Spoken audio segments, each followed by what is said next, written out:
लोकशाहीचा बुलंद आवाज, रिपब्लिकन वार्ता, महाराष्ट्र। फुलंब्री तालुक्यातील 27 विविध कार्यकारी सहकारी सोसायटी स्वस्त धान्य दुकानदार चालक यांचे देयक सरळ दुकानदार यांना देण्यात यावे।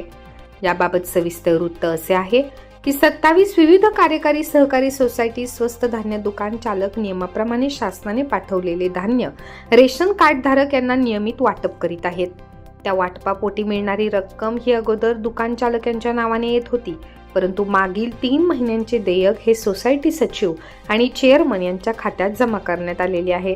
ती स्वस्त धान्य दुकान चालक यांनी मागणी केली असता सहाय्यक निबंधक व गट सचिव त्या रकमेतून 35% कमिशनची मागणी करीत असून फुलंब्री तहसीलदार साहेब यांनी यांना लवकरात लवकर आवर घालून स्वस्त धान्य दुकानदारांचे देयक तात्काळ दुकानदारांच्या नावाने देण्याच्या सूचना कराव्या। नसता 27 विविध कार्यकारी सहकारी दुकान चालक आपले इपॉस मशीन सुरू करणार नाही, तसेच शासनाने पाठवलेले धान्य वितरित करणार नाही। या प्रकरणी तहसीलदार यांनी दखल घेऊन हा विषय लवकरात लवकर मार्गी लावावा असे निवेदन तहसील कार्यालय फुलंब्री येथे तहसीलदार यांना देण्यात आले।